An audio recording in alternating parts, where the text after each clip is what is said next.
Sejam todos bem-vindos e bem-vindas de volta. Espero que o coffee break tenha sido bom. E foi, né, gente? Estava muito bom. Nessa manhã, iniciamos essa jornada ouvindo sobre os desafios e a potência da saúde indígena. Agora damos continuidade a essa reflexão fundamental sobre saberes, territórios e resistência, voltando nosso olhar para outra população que é pilar na construção da identidade brasileira. Damos continuidade à nossa programação com a mesa intitulada Saúde da População Quilombola.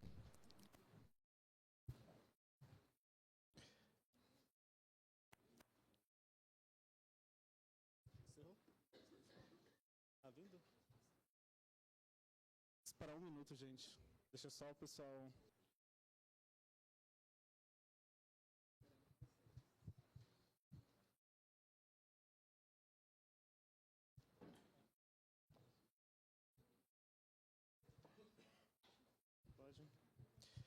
Convidamos para a moderação a professora doutora Rosana Machim, docente do nosso PPG-SC, com uma trajetória consolidada na Sociologia da Saúde, livre docência pela FMUSP e pós-doutorado em instituições como a London School e a Universidade de Cambridge. A professora Rosana é líder do grupo CORTS e lidera o CIMAS, sendo uma referência central em nossa casa sobre o corpo, tecnologia e marcadores sociais de diferença. Por favor, uma salva de palmas.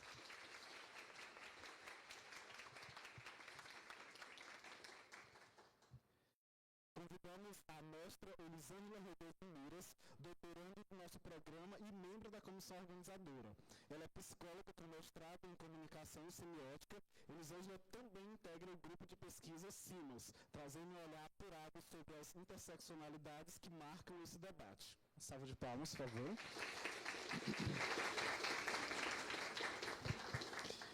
E como debatedores, temos a alegria de receber o professor doutor Hilton Pereira da Silva, da Universidade Federal do Pará. Sua impressionante carreira une medicina, ciências biológicas e antropologia, com mestrado e doutorado pelas universidades americanas como Penn State e Ohio State, com passagens pelo Museu Nacional da UFRJ.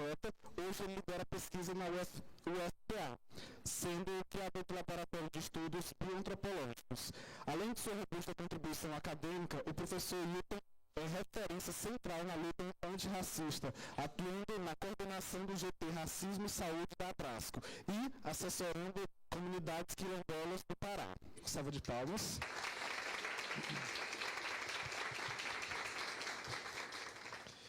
O mestre Matheus dos Santos Tritos, que atua em duas frentes cruciais. Ele traz a voz da CONAC, que é a Coordenação Nacional de Articulação das Comunidades Negras Rurais Quilombolas, e a sua expertise de dados do SIDAX, da Fiocruz. Salve de palmas.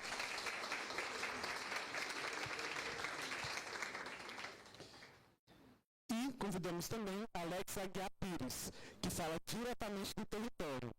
Ele é residente do quilombo Cafundó, em Salto, filho de Aristides Pires e Lucimara Rosa e neto da Dona Cida. Alex dedica-se à agricultura e ao desenvolvimento sustentável, representando a própria resistência e o modo de vida quilombola. Sejam todos e todas muito bem-vindos.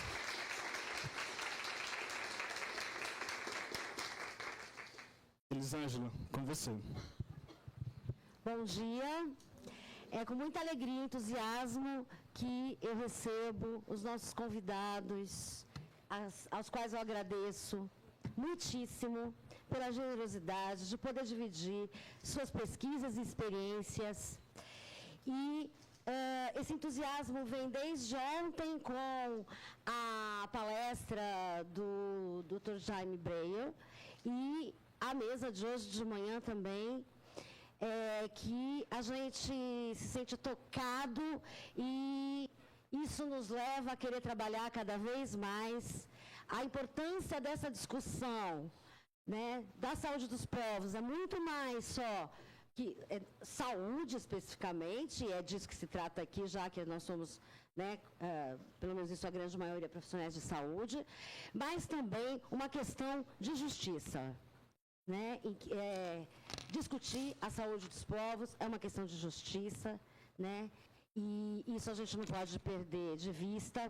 E outra coisa que me fez pensar, hoje de manhã, a partir da discussão, é que cada um de nós tem que começar a se perguntar, né, que racista sou eu, para que alguma mudança possa se operar. Então, muito obrigada. Passo a palavra à professora Rosana e vamos continuar. Bom dia, é uma satisfação estar aqui. Agradeço à comissão organizadora pelo convite. Cumprimentos aos integrantes dessa mesa e falar, eu acho que da perspectiva, da importância do tema que foi elegido para esse SINCOL, né? Ele pode chegar com algum atraso sobre o ponto de vista histórico da gente tomar a importância da discussão da saúde dos povos, mas ele vem num lugar muito especial da construção e das atividades no nosso programa de pós-graduação. Então, agradeço a colaboração de todos e que tenhamos uma mesa tão rica quanto começamos desde ontem no evento. Muito obrigada.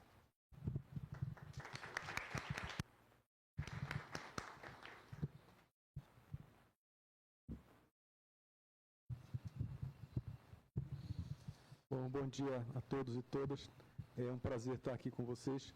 Quero começar agradecendo, né, ao convite do SINCOL, pela iniciativa da Romênia, da Maria Lúcia, que nos convidaram. Também agradecer, naturalmente, a coordenação do curso de pós-graduação em saúde coletiva, que se faz presente e que evidencia a importância dessa temática de mobilizar os estudantes e lhes dar a propriedade para agir e construir um simpósio como esse, e reforçar o que a professora falou, da importância dessa temática.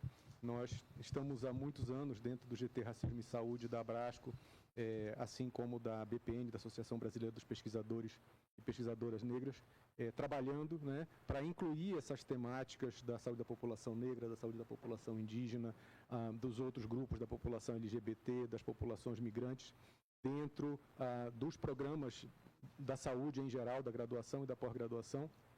E fico muito feliz de ver, né, que nós estamos finalmente conseguindo fazer com que os programas de pós-graduação em saúde coletiva comecem a ter um olhar mais específico sobre a diversidade da população brasileira. Então, essa iniciativa ela é muito importante e eu fico muito feliz também de que ela esteja sendo, de certa forma, mobilizada a partir das nossas realidades e, em particular, né, da Universidade Federal do Pará, de onde a Romênia também fez o seu mestrado. Eu sou docente da Universidade Federal do Pará e egresso também da Universidade Federal do Pará, assim como a Putira, e fico muito feliz de ver que nós estamos aqui contribuindo, né, com a USP, que tanto contribuiu e tem contribuído com as nossas instituições também. Então, esse olhar que está sendo colocado de trazer essa diversidade para dentro das universidades, e esse intercâmbio é sempre muito importante.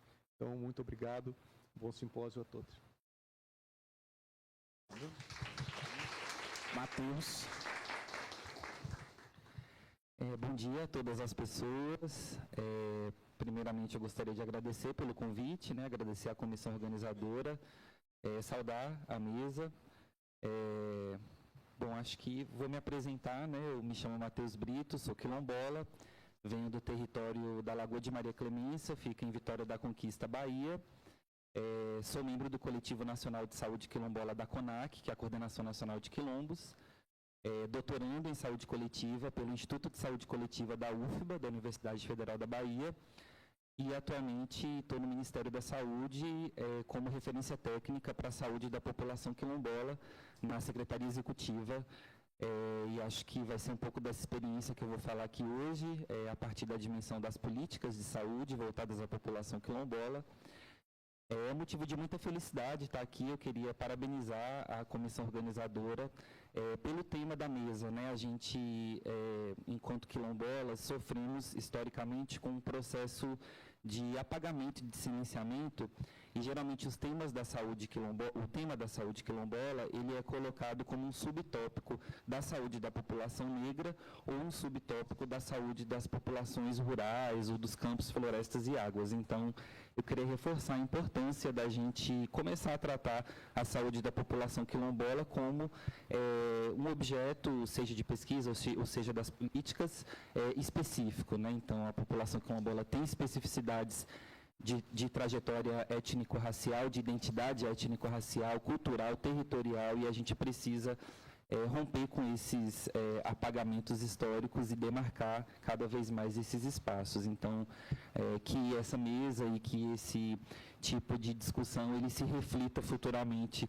em disciplinas acerca da saúde quilombola, em linhas de pesquisa acerca de saúde quilombola, em pesquisas sobre saúde da população quilombola, para a gente conseguir compreender cada vez mais e fortalecer essas experiências de cuidado dentro desses territórios ancestrais, né? Os territórios quilombolas têm 500 anos, o SUS tem 35, então existe aí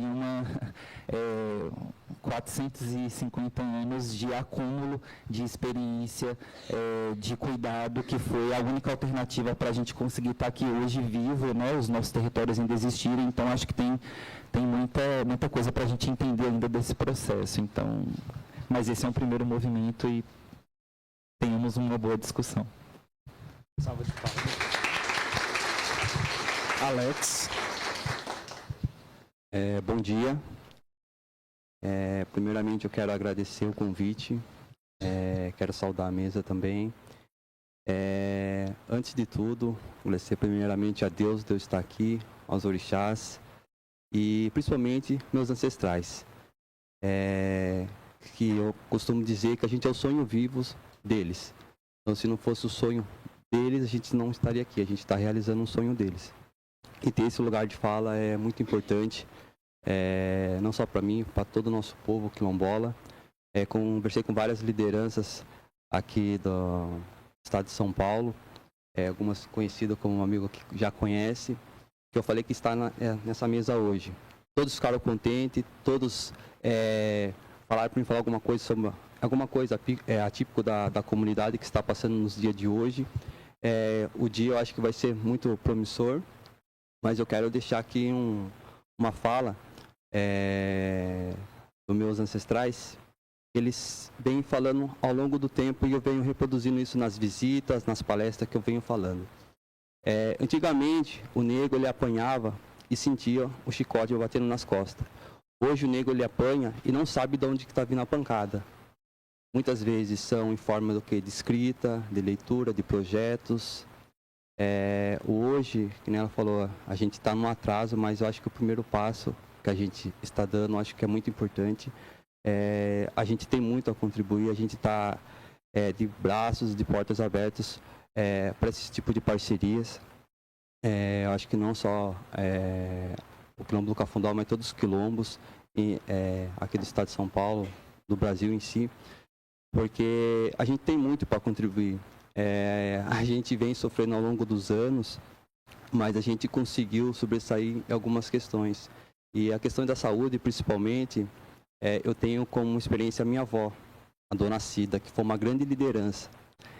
Ela era parteira, benzedeira e uma grande curandeira. Para vocês terem noção, ela fez até trabalho para o governador aqui do estado de São Paulo, na época, o Mário Covas. Então ela era muito famosa. E ela, com todo o seu trabalho de curar as pessoas na comunidade, a comunidade sofrendo ataques violentos, mortes que aconteceu, e ela, uma mulher preta, ali liderando a comunidade, conseguindo não curar só as feridas, as dores, mas também os traumas da comunidade. Eu quero agradecer demais esse convite. Minha família ficou muito emocionada que a gente está passando problema na comunidade lá, mas minha família ficou muito emocionada de a gente estar aqui, estar representando não só o Quilombo Cafundó, mas todos os quilombos. Eu agradeço demais.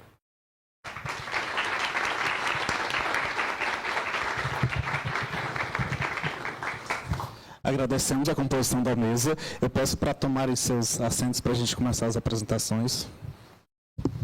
Vamos começar com o professor Hilton, que fazer sua apresentação. Professor, a palavra é toda sua.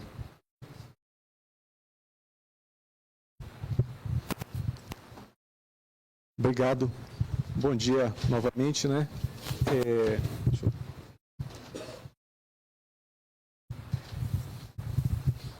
Deixa eu ver aqui onde é que eu começo aqui.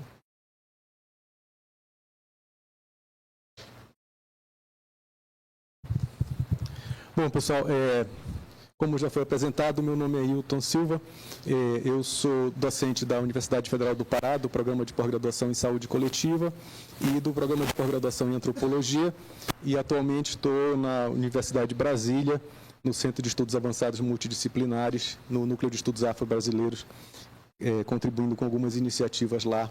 Também é um prazer estar aqui com vocês, nessa casa que tem formado muitas gerações de profissionais da saúde, e poder contribuir um pouco com esse debate que nós temos tentado incluir, né, dentro dos programas da área da saúde em geral, que é a necessidade de compreendermos a diversidade da nossa população e, em particular, temos trabalhado ao longo dos últimos anos o nosso laboratório de estudos bioantropológicos em saúde e meio ambiente com saúde da população negra e quilombola.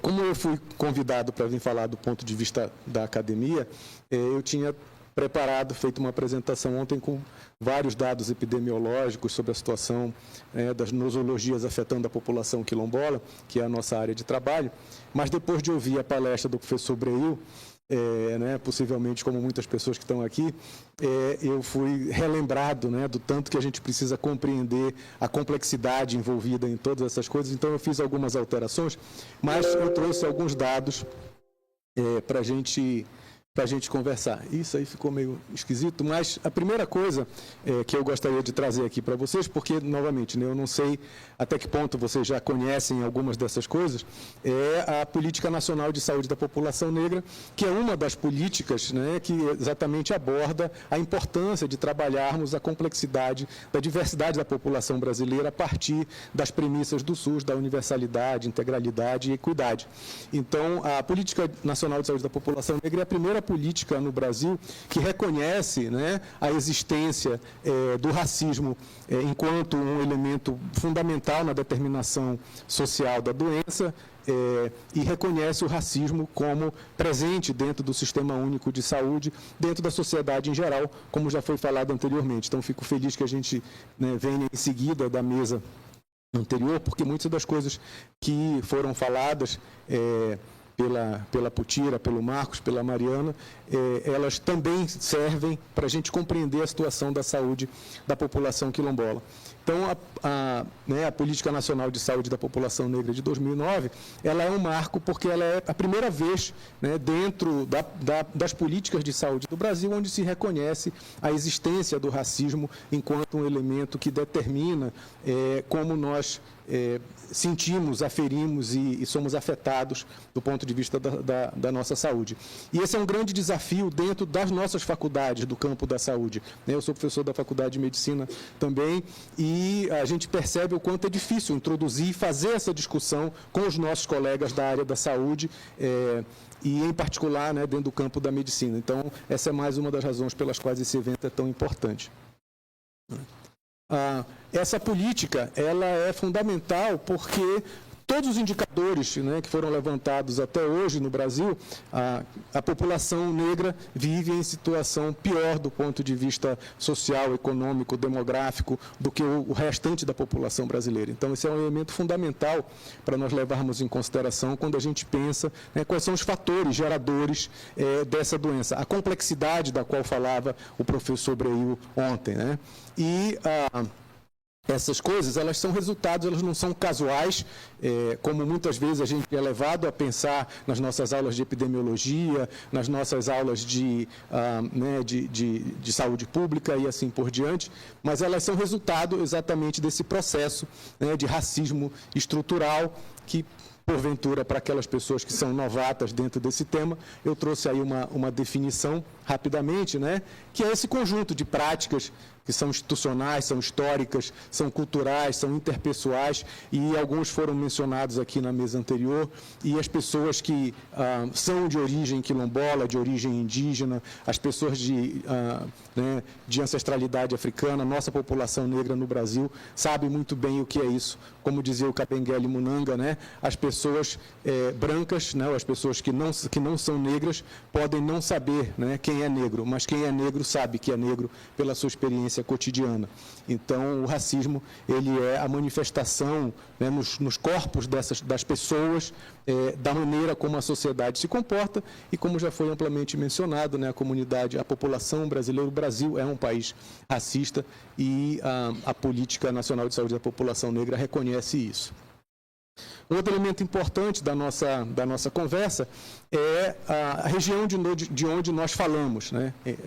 Eu sou da região amazônica, e quando se fala da Amazônia, também a Putira já falou um pouquinho sobre isso, a ideia que se tem, em geral, e por isso que eu acho que é importante a nossa presença, a nossa participação aqui com vocês, né, é de que é uma coisa assim meio idílica, né? Infelizmente a luz não está muito boa, mas que é uma coisa meio idílica, assim, que todo mundo vive lá na beira do rio, pescando e tal, né? E, novamente, né, não se considera a enorme complexidade, não só desse bioma, como dessa ecologia, como a enorme diversidade de povos, comunidades, populações, ambientes que existem na região amazônica. Então, é importante também que a gente relembre de onde é que nós estamos fazendo essa discussão, né? De fato, a gente conhece ainda muito pouco sobre a diversidade das populações amazônicas, a gente conhece muito pouco sobre a realidade de como vive a maioria das comunidades amazônicas, e parte do nosso trabalho no Laboratório de Estudos Bioantropológicos em Saúde e Meio Ambiente tem sido exatamente a partir, né, da implementação da política de 2009 e de uma série de discussões que têm sido feitas, poder trazer um pouco dessas informações e, como foi mencionado também, como o Matheus já mencionou, dar visibilidade para a realidade das populações amazônicas que não estão nos grandes centros. E aí, aproveitar para contar uma anedota para vocês, que a gente sempre fala também, que é interessante.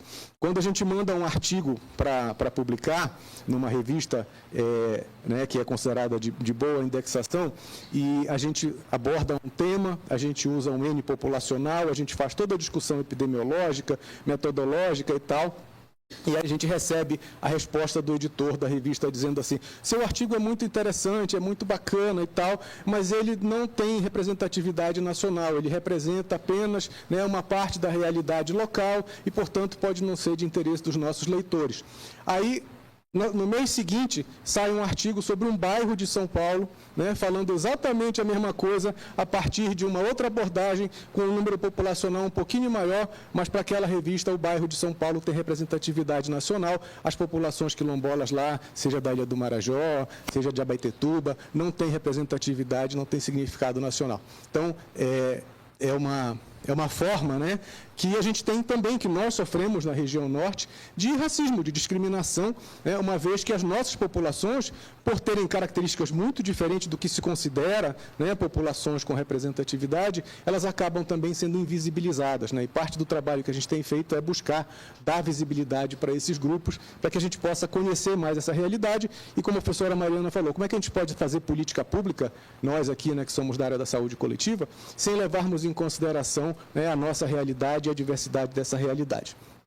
E essa diversidade ela é particularmente complexa na Amazônia, uma vez que, por exemplo, para a gente fazer trabalho de campo, ou para levar assistência à saúde, ou para levar vacinação, ou para fazer qualquer tipo de trabalho, né, a Putira conhece muito bem essa realidade, né, muito dificilmente a gente consegue sair do lugar onde nós estamos e chegar em qualquer comunidade, seja ribeirinha, seja quilombola, seja indígena, em qualquer área rural, sem que a gente precise praticar, né, isso que a gente chama de multimodalidade, mobilidade, de transporte. Então, qualquer tipo de trabalho que a gente faz, e isso é um outro elemento que complexifica a nossa realidade, tanto de serviço quanto de pesquisa, nós precisamos invariavelmente sair, né, de carro, de uma estrada, para chegar até a beira do rio. Quando a gente chega na beira do rio, a gente pega um barco, que pode ser um barco maior, como esse aqui, que carrega cerca de 350 pessoas, e aí a gente passa, né, 8 horas, 12 horas, 24 horas, 48, 72 horas dentro do barco,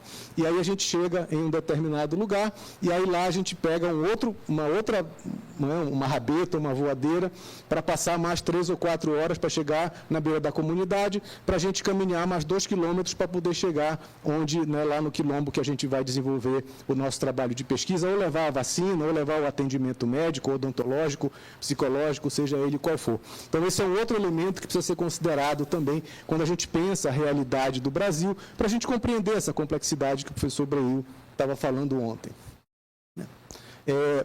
Na Amazônia também, assim como em outras partes do Brasil, mas lá, por causa dessas características, né, a gente precisa também reconhecer que nós vivemos uma realidade que é bastante, do ponto de vista epidemiológico, também bastante complexa, porque nós temos exatamente, né, um conjunto de coisas que são prevalentes na nossa região, como malária, dengue, hepatite, tuberculose, infecções sexualmente transmissíveis, AIDS, mas nós temos um crescente volume, inclusive nas populações consideradas tradicionais, né, de doenças crônicas, como hipertensão, obesidade, diabetes, que precisam de acompanhamento continuado e para os quais os nossos sistemas de saúde na nossa região ainda estão, né, se desenvolvendo para conseguir dar conta dessas coisas, particularmente no que diz respeito à necessidade de profissionais e de infraestrutura.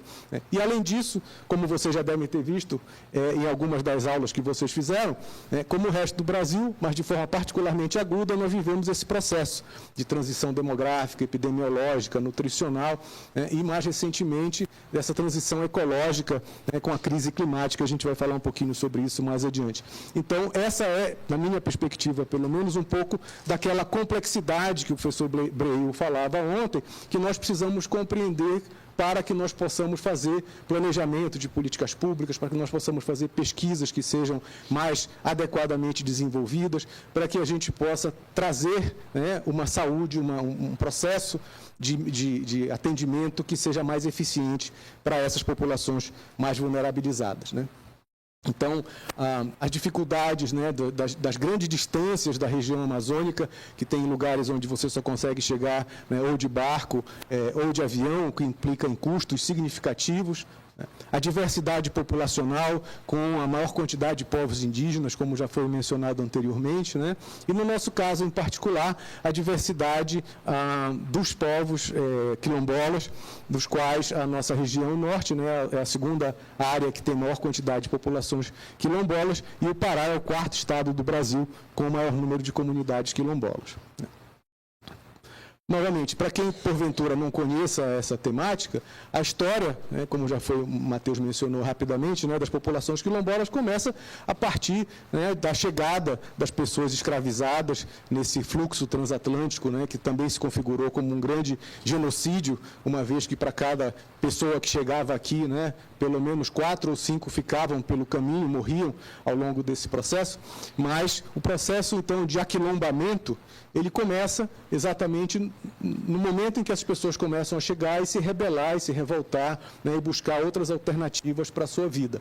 Então, existem muitas definições de quilombo, mas eu trouxe essa aqui, que é a da aba, né, que me parece ser a mais abrangente. Então, para quem também, porventura, não conheça ainda essa terminologia, são grupos que desenvolveram práticas cotidianas de resistência, né, na manutenção e reprodução dos seus modos de vida característicos e na consolidação de um território próprio, que é fundamental para a sua existência, assim como no caso das populações indígenas, né?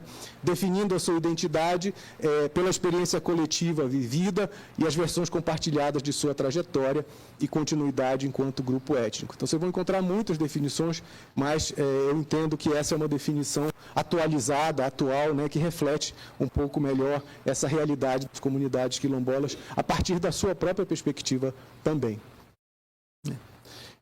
E aí eu vou entrar rapidamente nessa parte epidemiológica para a gente ter algumas informações também que nos ajudem a pensar um pouco, junto com os outros colegas da mesa, né, qual é a realidade de saúde dessas comunidades, né. Então, nós temos um conjunto bastante amplo de comunidades quilombolas no Brasil.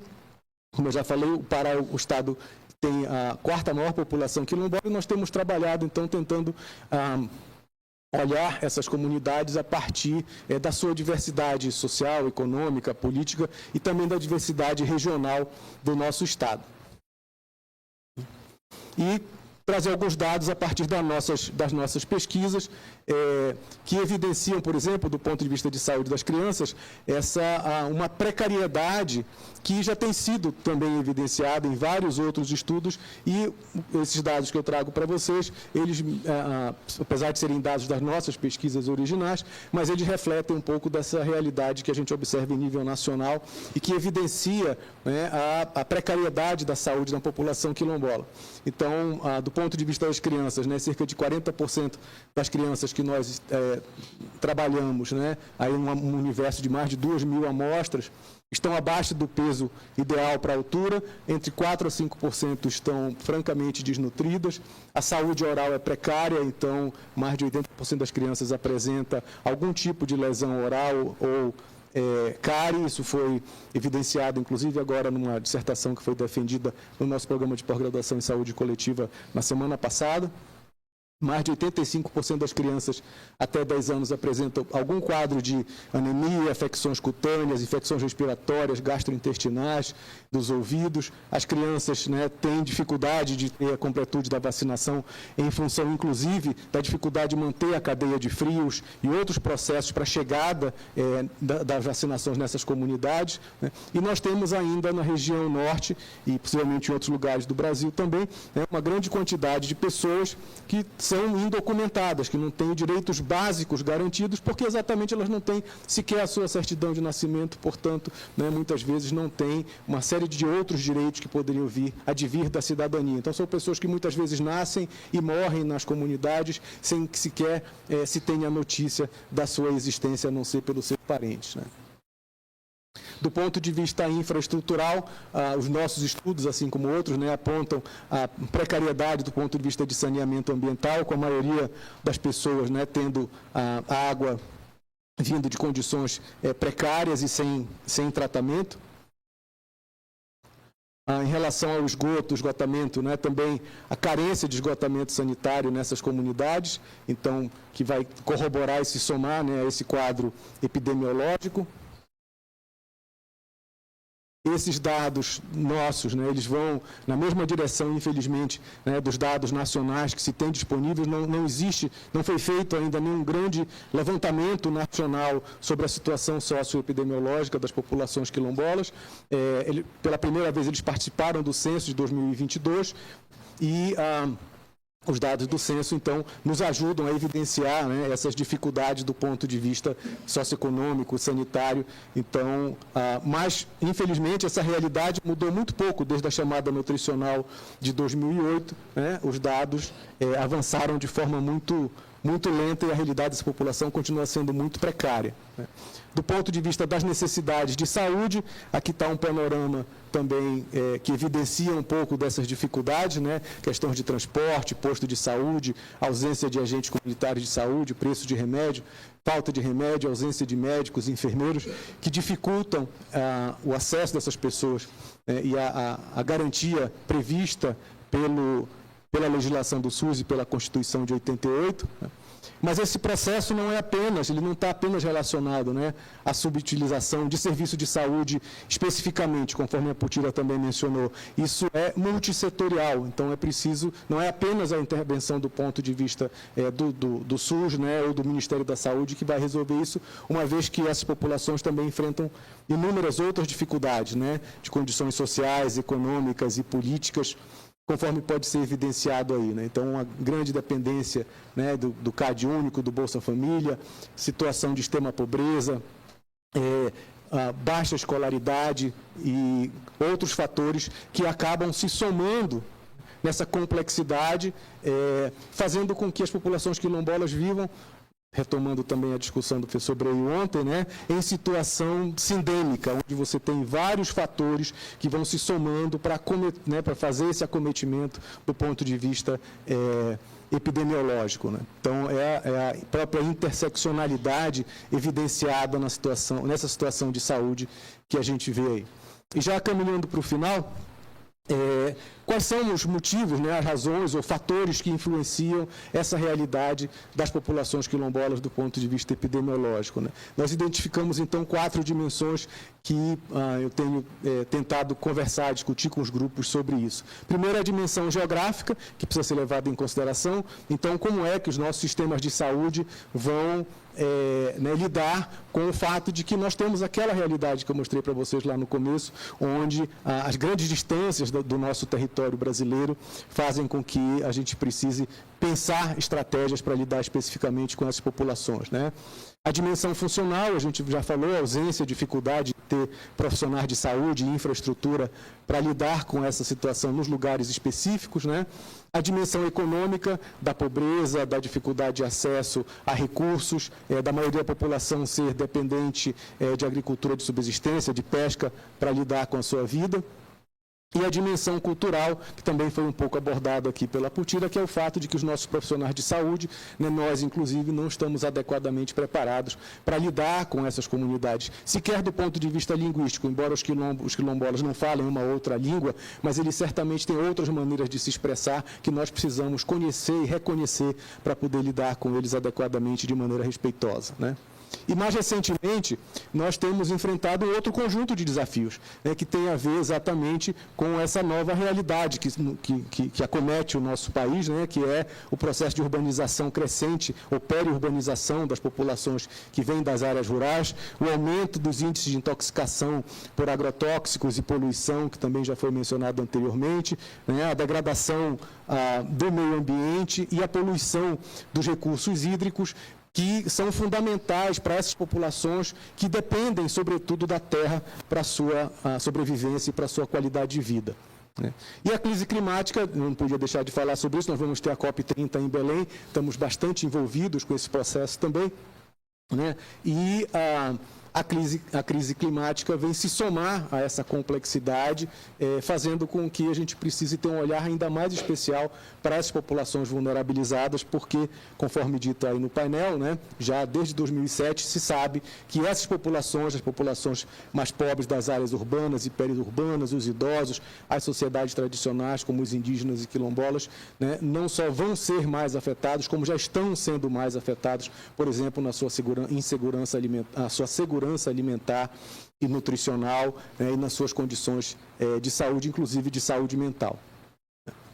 E aí, pensando um pouco no que foi colocado anteriormente também e na interseccionalidade, esse é o mapa mais recente do IBGE, né, em relação às comunidades quilombolas, e eu quero que vocês tenham em mente a distribuição dessas populações, particularmente aqui na região amazônica, nas imagens que eu vou mostrar a seguir, né? Então, olhem a distribuição das populações quilombolas aqui na região amazônica. Esse aqui é o mapa das populações indígenas, dos territórios indígenas da região amazônica. E esse é o mapa das unidades de conservação das áreas protegidas, reconhecidas juntamente com os territórios indígenas e quilombolas. Então, essa parte mais verde, né, é a parte onde há floresta em pé, essa floresta que é tão importante, que está sendo tão discutida agora, que vai ser objeto exatamente da COP30, que mobiliza o mundo inteiro, né? Aqui, essas áreas aqui são as áreas de avanço da soja, do gado, que pressionam constantemente as populações indígenas, quilombolas, que roubam o seu território, que criam violência no campo, né? E observem, então, o quanto aquelas duas imagens anteriores, elas se sobrepõem com essa aqui. Quem garante a manutenção, conforme o professor Marco falou, da floresta em pé, quem garante a diversidade biológica, são as populações indígenas e quilombolas. E sem a demarcação dos seus territórios e a garantia de que esses territórios sejam efetivamente protegidos pela legislação, todo o trabalho que se fizer do ponto de vista de discussão ou crédito de carbono, o que quer que seja, vai ter muito pouca viabilidade, porque são essas populações efetivamente que garantem a proteção e, como o pessoal fala, né, na Amazônia, a floresta em pé. Então, nessa segunda década internacional dos afrodescendentes, né, com a necessidade urgente de implementação dos Objetivos de Desenvolvimento Sustentável e dos Objetivos de Desenvolvimento do Milênio, que nós estamos muito atrás em função, né, de uma série de retrocessos que sofremos, conforme mencionado pelo professor Breil ontem. Nós estamos num momento de decisão, né? Nós temos que decidir, enquanto brasileiros, como nós vamos usar os nossos recursos, né? Se nós vamos garantir a proteção, a preservação e o conhecimento dos nossos recursos tradicionais e a valorização desses recursos, ou se nós vamos transformar tudo isso, né, em campo para a criação de gado ou em fumaça com a queima dos nossos meio ambientes e a perda, né, de todo esse conhecimento local e tradicional que pode, aí sim, né, nos trazer respostas muito mais eficientes para o presente e para o futuro, né?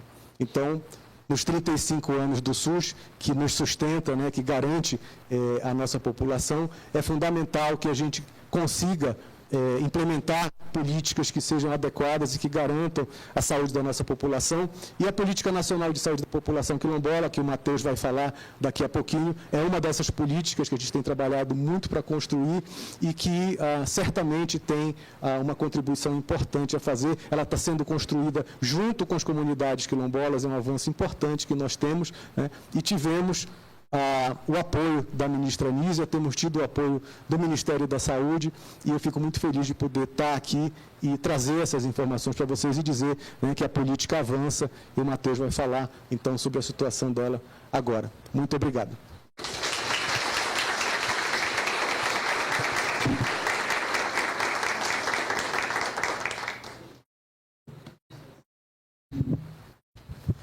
Muito obrigado, professor. Matheus, mestre Matheus, agora é com você, por favor.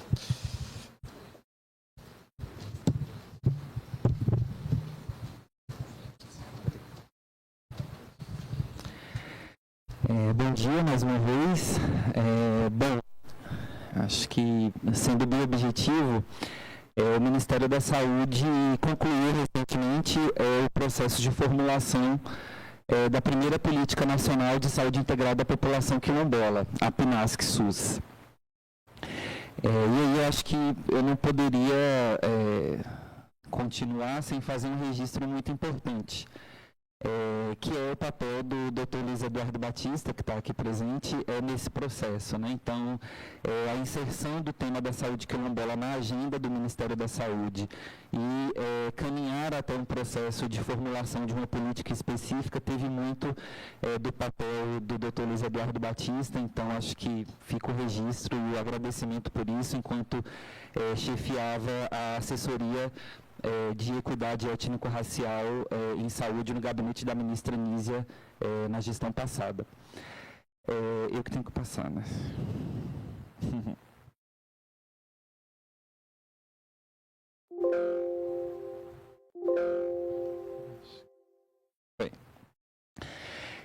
Então, a demanda por criar uma política de saúde específica para a população quilombola, essa reivindicação, essa proposta, ela foi gestada e ela ocorreu a partir dos territórios quilombolas, né? Então, a gente teve como marco importante o segundo ato aquilombar, né? Ele aconteceu em 2024, lá em Brasília. O ato aquilombar é o Encontro Nacional dos Quilombolas, né? Então, foi a partir desse espaço que surge de forma muito forte, muito urgente, a necessidade de criação de uma política específica. Um ano antes disso, né, em 2023, foi organizada a primeira Conferência Nacional Livre de Saúde Quilombola, pela CONAC, Coordenação Nacional de Quilombos, em parceria com o Conselho Nacional de Saúde, onde essa proposta de criação de uma política específica também foi ponto central de discussão. Essa conferência reuniu mais de 1.000 quilombolas de forma online e foi a primeira vez que uma delegação com 10 quilombolas fez parte, conseguiu chegar enquanto delegados numa Conferência Nacional de Saúde. O resultado disso foi a publicação da Resolução 715, em 2023, do Conselho Nacional de Saúde, onde ele recomenda ao Ministério da Saúde a criação de uma política nacional de saúde integrada à população quilombola. Um outro documento importante nesse processo é a Carta de Alcântara. A Carta de Alcântara foi produzida esse ano a partir, como resultado dos debates do primeiro Seminário Nacional de Saúde Quilombola, realizado pelo Ministério da Saúde lá no município de Alcântara, no Maranhão, momento em que foram mais de 400 participantes que circularam ao longo dos 3 dias de evento e dentre os diversos órgãos em que essa carta se endereça, a gente tem o Ministério da Saúde, Conselho Nacional de Saúde, a OPAS, CONAS, CONASIMS, e o ponto principal dessa carta é a defesa da criação dessa política. Foram mais de 60 movimentos sociais que assinaram esse manifesto. Então aqui uma imagem mais geral do seminário. Foi um marco muito importante, né? Foi o primeiro Seminário Nacional de Saúde da população quilombola em específico. E aqui tem alguns dados, né? Então, desde o ano passado, a gente tem elaborado uma série de estudos técnicos dentro do Ministério da Saúde, reunindo esses documentos, buscando os estudos, os dados que a gente tem à disposição, são poucos dados, e os dados do censo do IBGE são muito importantes nesse processo. Então, foi a primeira vez que a população quilombola foi contabilizada no censo demográfico do Brasil, apesar do censo demográfico ser feito há mais de 180 anos, essa foi a primeira vez que a população quilombola entrou. Então, os dados dão conta de que a população quilombola representa 1.300.000, isso significa 0,65% da população total do país. A grande concentração é na região Nordeste, né? Então, a gente tem aqui pelo menos 5 áreas de concentração, a população super concentrada. A gente tem um primeiro grupo que se concentra aqui na margem inferior do Baixo Amazonas, né, no Baixo Rio Amazonas. Uma segunda concentração aqui na região do Pantanal. Uma terceira no sul do Rio Grande do Sul. Uma quarta que se estende no litoral do Nordeste, principalmente, mas até o Vale do Ribeira. E a área principal de concentração, que é no sertão, né? Então, é no sertão do Nordeste onde a gente tem a maior parte da população quilombola, sendo que 5 estados concentram 70% dessa população. Só a Bahia tem 30% dos quilombolas, junto com o Maranhão representa metade da população quilombola total, o Maranhão tem 20% da população quilombola. Juntamente com Minas, Pará e Pernambuco, isso forma 70% dessa população. Esses 5 estados vão ser os estados prioritários para as ações do Ministério da Saúde voltados à população quilombola. Não dá para fazer tudo de vez, tem que começar por algum lugar, e a decisão estratégica foi começar priorizando esses 5 estados, entendendo que a gente vai estar conseguindo alcançar ao menos a maior parte dessa população. Os dados do IBGE contabilizam 8.000 localidades quilombolas distribuídas em 1.700 municípios, ou seja, essa não é uma política para os 5.500 municípios, é uma política para 1.700 municípios, porque são os municípios que têm a população quilombola, né? Aqui são dados acerca da taxa de analfabetismo, né, na população quilombola. Isso tem impactos na saúde, né? Então, enquanto a população geral tem uma média de 7% de taxa de analfabetismo, a população quilombola chega quase a 20% de taxa de analfabetismo dentro dos territórios. Aqui são alguns dados acerca da violência dos conflitos dentro dos territórios. Então, de 2018 a 2022, foram cerca de 32 assassinatos de lideranças quilombolas dentro dos territórios, com o caso emblemático de Mãe Bernadette, que foi uma liderança brutalmente assassinada na sua comunidade lá em Simões Filho, na Bahia, com 21 tiros no rosto, né, por conflito territorial. Talvez foi o caso que teve mais repercussão, mas de lá para cá já tiveram ao menos 10 casos. Em sua imensa maioria são mulheres quilombolas, né? São lideranças mulheres que estão lá dentro dos seus territórios resistindo e sendo mortas. Então, esses casos de violência e de conflito socioambiental têm impactos na saúde. Inclusive, a gente tem o registro triste de aumento de feminicídio dentro desses territórios. Aqui é um estudo inédito da SAPS, que é a Secretaria de Atenção Primária à Saúde, lá do Ministério da Saúde, em que eles calcularam a distância entre uma comunidade quilombola e a unidade básica de saúde mais próxima. Foi uma amostra, né? Então foram 390 comunidades analisadas no país todo. E no norte do país, a distância, em estados do norte do país, a distância entre uma comunidade quilombola e uma unidade básica de saúde pode chegar a 43 quilômetros em linha reta. Ou seja, a média nacional é de 8 quilômetros, isso significa que existe uma barreira importante, grande, geográfica, territorial, de distância das comunidades quilombolas até os serviços de saúde mais básicos. Então, imagine vocês percorrer 43 quilômetros para você acessar serviços básicos de saúde. Aqui a gente não está falando de média e alta complexidade, porque a tendência é que seja mais distante ainda, porque são serviços que se concentram nas zonas urbanas, né, predominantemente. São 2.400 unidades básicas, segundo o censo da APS, que atuam com comunidades quilombolas, só 42 delas dentro de comunidades, ou seja, quase sempre essas comunidades têm que se deslocar dos seus territórios para poder acessar o serviço de saúde que, teoricamente, teria que chegar mais próximo delas, né? Tem outro estudo também da CEDIG, da Secretaria de Saúde Digital, em que eles analisaram os planos municipais de saúde, os planejamentos dos municípios e a presença de algum objetivo, meta, ação de saúde da população quilombola. Então, dos 1.700 municípios com quilombos, apenas 116 têm algum tipo de ação inserida nos seus planejamentos municipais, sendo que, em sua maioria, essas menções são de população quilombola junto a outros povos. Só quilombola mesmo, e só em 3 municípios que têm ações voltadas especificamente a essas populações.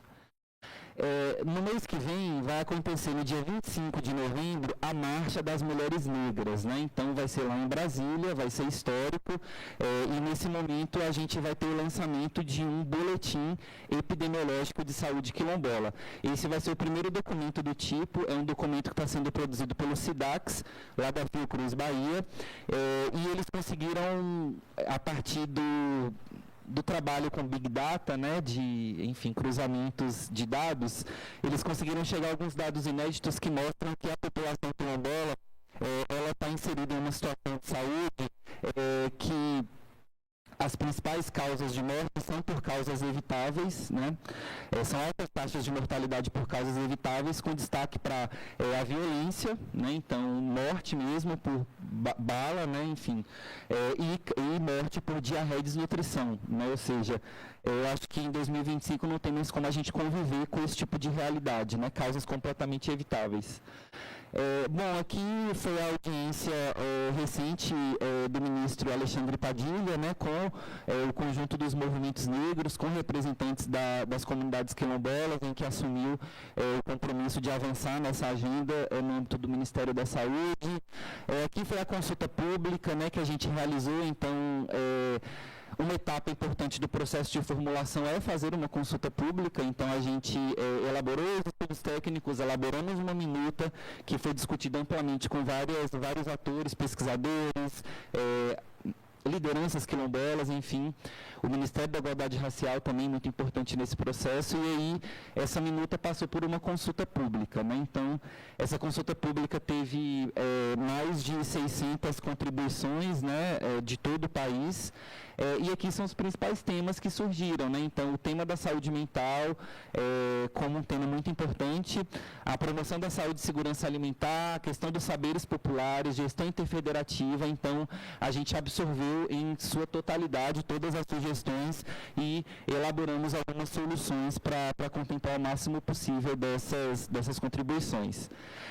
Então, pensando no ciclo de políticas, né, pensando no referencial do institucionalismo, a gente tem um processo de formulação dessa política a partir da elaboração de uma série de diagnósticos, de estudos técnicos, enfim. Então, a gente fez oficinas junto com CONAS, CONASEMS, que são os secretários municipais, estaduais de saúde, o Ministério da Igualdade Racial, como eu falei, o Conselho Nacional de Saúde, os próprios movimentos sociais quilombolas, para a gente conseguir chegar à formulação de uma política com objetivos, metas, etc., e de instrumentos de implementação e de monitoramento e avaliação. Então, os principais instrumentos de implementação estão contidos num plano operativo chamado Aquilomba SUS, que tem como janela de execução 2025-2030, e como principal espaço de monitoramento e avaliação e também de participação social no ciclo da política, o GT de Saúde Quilombola, lançado em 2024, a partir da portaria 5794. Aqui é o objetivo geral da política, eu não vou me ater, depois ela está disponível a minuta online, eu posso passar o link para quem interessar. Aqui são os eixos da política, então o primeiro eixo é o fortalecimento dos saberes tradicionais e os impactos da mudança do clima na saúde desses territórios. O segundo é a atenção à saúde, desde a atenção primária até a alta complexidade, vigilância em saúde, sobretudo vigilância ambiental e vigilância popular, trabalho e educação na saúde quilombola, participação social, pesquisa e desenvolvimento em saúde quilombola e a questão da saúde mental e atenção psicossocial na saúde quilombola. Como eixos transversais da política, a gente tem educação popular em saúde, articulação intersetorial e monitoramento, avaliação e promoção da saúde. A presença de um eixo transversal de promoção da saúde e de um eixo específico de saúde mental e atenção psicossocial já foram duas soluções que vieram do processo de consulta pública. Isso tudo para dar conta de uma saúde quilombola que na política está sendo considerada como, primeiro, uma dimensão mais ampla da vida em comunidade, das relações com o território, mas uma saúde quilombola que tem ao menos duas dimensões. Uma dimensão é a saúde ancestral e tradicional quilombola, presente numa série de práticas, saberes que são territoriais, né, como eu falei no início, que estão presentes nesses territórios desde que esses territórios existem, né, ou seja, o SUS tem 35 anos, os territórios têm 500 anos, ou seja, existem soluções, tecnologias sociais, ancestrais, que são desenvolvidas dentro desses territórios e a gente, enquanto Sistema Único de Saúde, precisa reconhecer, valorizar e estar junto nesse processo, né? E de um outro lado a gente tem a atenção à saúde da população quilombola, que é a dimensão institucional, né? Que aí são uma série de serviços de saúde e que tem que dialogar com essa saúde ancestral, ou seja, o desafio da política é justamente em conectar essas duas dimensões, compreendendo que elas são complementares, né? Enfim. Aqui são alguns pontos do GT de Saúde Quilombola, né, que é o Grupo de Trabalho de Saúde Quilombola Graça Epifânio. Graça Epifânio foi uma importante liderança quilombola, fundadora e primeira coordenadora do Coletivo Nacional de Saúde Quilombola, uma pessoa muito importante também para a gente conseguir estar avançando nesses termos. O GT ele é composto pelas representações do Ministério da Saúde, do Ministério da Igualdade Racial, do Conselho Nacional de Saúde, da Fiocruz e dos movimentos sociais. É metade, né? Metade das vagas é a sociedade civil e a outra metade são instituições do Estado. Bom, aqui são algumas ações do Plano Operativo Aquilomba SUS, muitas delas já estão em andamento, né? Já começaram, então a primeira dela e mais estruturante, talvez, é a retomada de um adicional de financiamento para atenção primária em comunidades quilombolas, ou seja, todo postinho de saúde que atende comunidade quilombola vai passar a receber um valor a mais para poder melhorar o atendimento. Esse valor vai servir para construir pontos de apoio, porque muitas vezes não tem como construir a unidade básica no território, mas dá para ter um ponto de apoio em que a equipe vai lá uma vez por mês, uma vez a cada 15 dias, uma vez por semana. Vai também servir para comprar carro 4x4, né, o transporte sanitário para conseguir chegar até essas comunidades e para ampliação de equipe, né? Então a gente está sugerindo que os municípios priorizem profissionais do núcleo psicossocial, assistente social ou psicólogos, compreendendo que é preciso ter um elo entre os territórios, as unidades básicas e os serviços de saúde mental em específico. E também está prevista a contratação de um agente social, né? Esse agente social, ele não precisa ter ensino superior.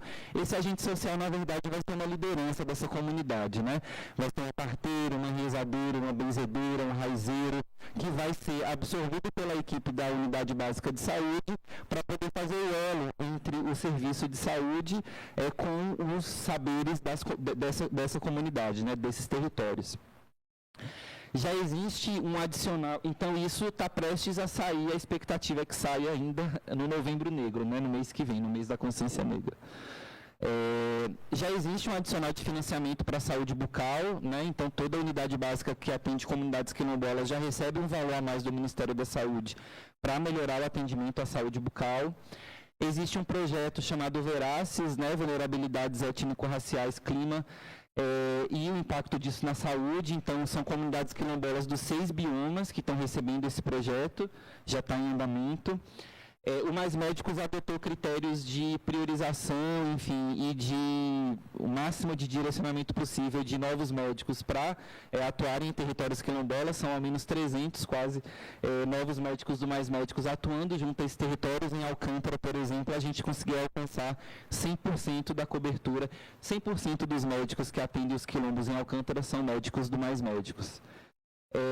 A gente está lançando ainda esse ano o primeiro curso de uma série de 3 cursos que vão ser cursos de atualização em saúde quilombola. Esses cursos vão ser voltados para trabalhadores do SUS, gestores, pesquisadores, lideranças também. Vai ser pela UnaSUS e ele vai ter como foco formar essas pessoas acerca da saúde da população quilombola, né?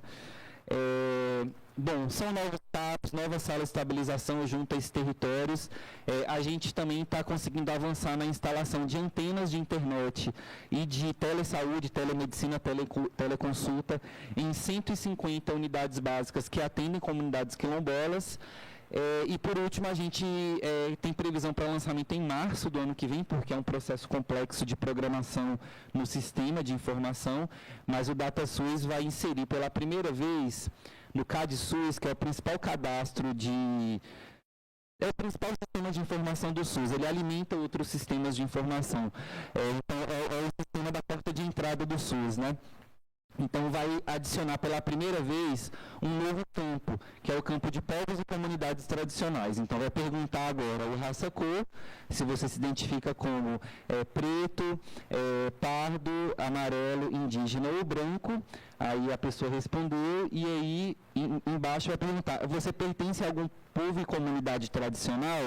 E vai ter lá os 28 segmentos dos povos e comunidades tradicionais.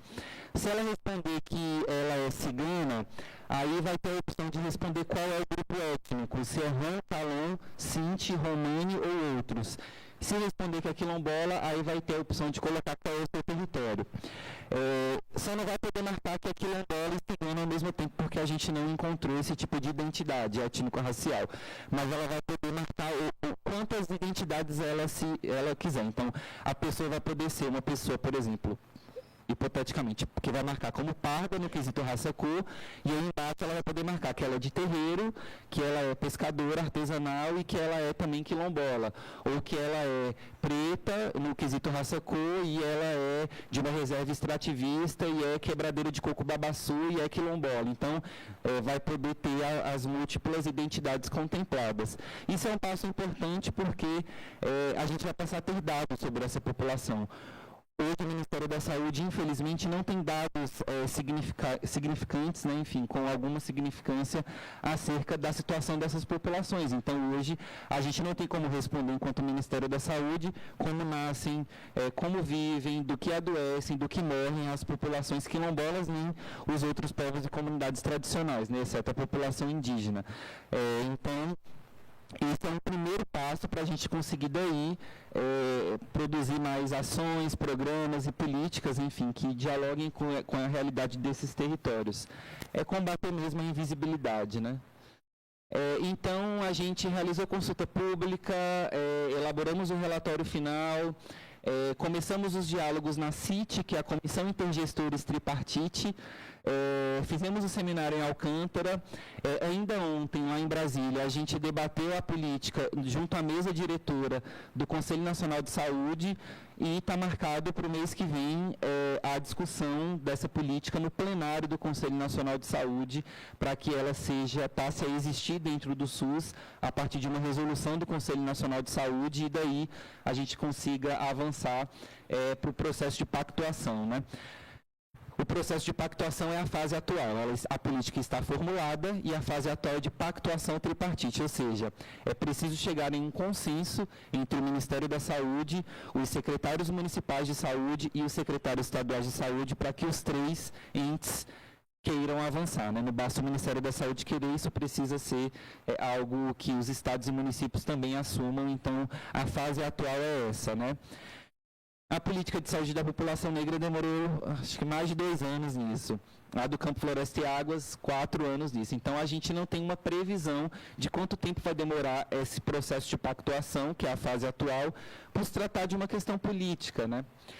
O que a gente tem previsão é de que essa política talvez consiga nascer no dia 6/11, né, 6 de novembro agora, a partir desse debate que vai acontecer lá no Conselho Nacional de Saúde, vai ter transmissão pelo YouTube, então quem tiver interesse consegue acompanhar também.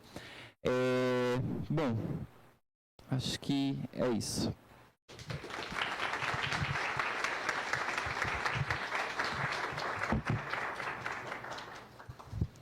Muito obrigado, Matheus.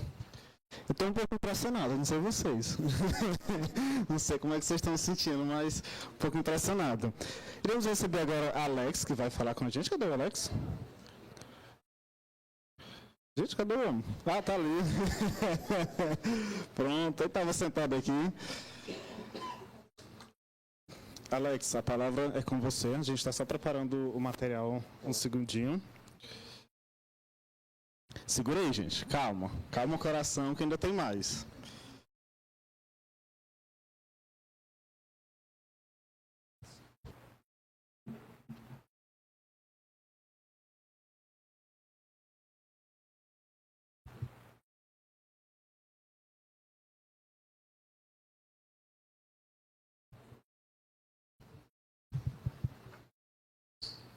Bom dia mais uma vez, pessoal.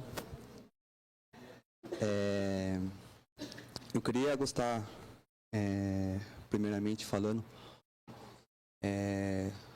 aqui está a minha comunidade, que nem falou, ao longo dos anos, a minha comunidade ela foi sendo oprimida, como várias outras, e para vocês terem noção, era 400 alqueires, a gente ficou só 7 alqueires e meio, a gente ficou só onde que é essa bolinha aqui, ó. Então, vocês podem ver lá no fundo, lá tem uma extração de areia, de minério de areia. E tudo isso causa bastante dano na comunidade e afetou bastante a questão da saúde. A minha avó, a dona Cida, que foi uma grande liderança, ela veio ao longo dos anos trabalhando com os quilombolas, não só do Quilombo Cafundó, mas os quilombos irmãos que tinha na redondeza, que foram extintos. Que nem fala, né, o quilombo é um lugar de união, né, de várias de indígenas, de quilombolas, de pessoas da cidade que saem e vai para o quilombo também. E a gente vem sofrendo ao longo dos anos. Eu fui conhecer mesmo o médico, eu lembro, eu tinha 6 anos de idade. A comunidade fica a 12 quilômetros da cidade e a gente sempre recebeu o tratamento da minha avó. Então, se machucava, se cortava, era a minha avó que curava na comunidade. E como tinha bastante conflito com os grileiros, fazendeiros, era a minha avó que sempre dava jeito com as garrafadas, com os banhos de ervas. Sempre ela que estava cuidando dos quilombolas e o entorno da comunidade. E isso foi passando ano, e a gente vê esses dados, esses dados que tem hoje, mas não chega para a comunidade, né? Infelizmente. E nós mesmo, do Quilombo Cafundó, a gente vem passando por uma série de ataques, não só dos grileiros, dos fazendeiros que tem em volta, mas também da cidade, porque é uma cidade extremamente racista, que está ligado à grilagem de terra. Então, tudo que a gente vai pedir, eles acham que os negrinhos lá do Cafundó, acho que eles não têm a obrigação de estar atuando na comunidade. E a gente sabe dos nossos direitos.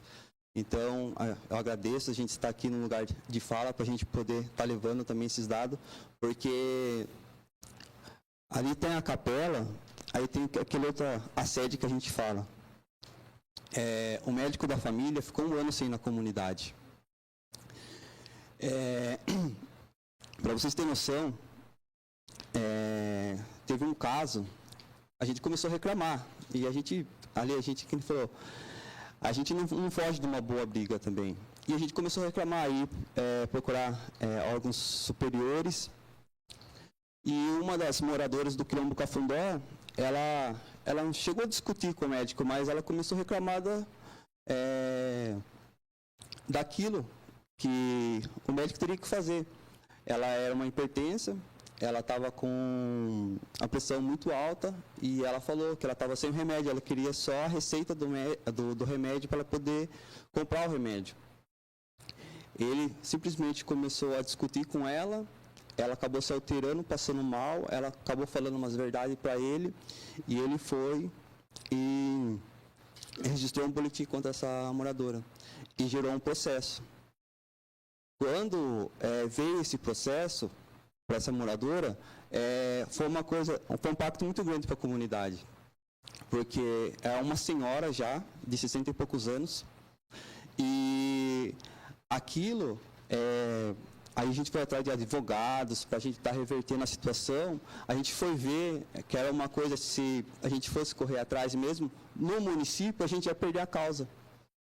E aí o que a gente fez? A gente foi procurar parceiros da Fundação Palmares, o Silvio Almeida também, que é um parceiro da comunidade que ajudou nós nessa situação. Se não fosse ele, ela estaria presa. Vocês verem como que é. E depois desse caso, o que aconteceu? Simplesmente o médico da família parou de atender a comunidade. Aí a comunidade ia procurar o médico e eles falaram assim, não, vocês têm que dar um jeito. Aí a gente começou a ir para Sorocaba, só que Sorocaba falou, não, vocês têm que ir no seu município. E foi passando o ano, até que chegou, a gente fala, né, dos parceiros da comunidade, que vai aparecendo ao longo dos anos. Esse parceiro apareceu um pouco antes da pandemia, é o Dr. Fábio, inclusive ele já deu aula aqui, hoje ele está na PUC em Sorocaba, e a gente começou a contar dos casos, né, que vinham acontecendo. Ele ficou muito emocionado, ele falou assim, não, a gente tem que dar um jeito nisso. Aí a gente foi procurar a prefeitura e ele como profissional para a gente debater, né, só que a prefeitura simplesmente falou que ele não teria que estar comprando a briga da comunidade. Aí ele falou, aí a gente voltou para a comunidade e ele falou, não, pode deixar comigo que eu vou tentar dar um jeito. Esse Dr. Fábio, o que ele fez? Ele simplesmente foi escrever um projeto e passou, graças a Deus, na PUC. E hoje já faz, está indo para o 6º ano que ele está atuando na comunidade.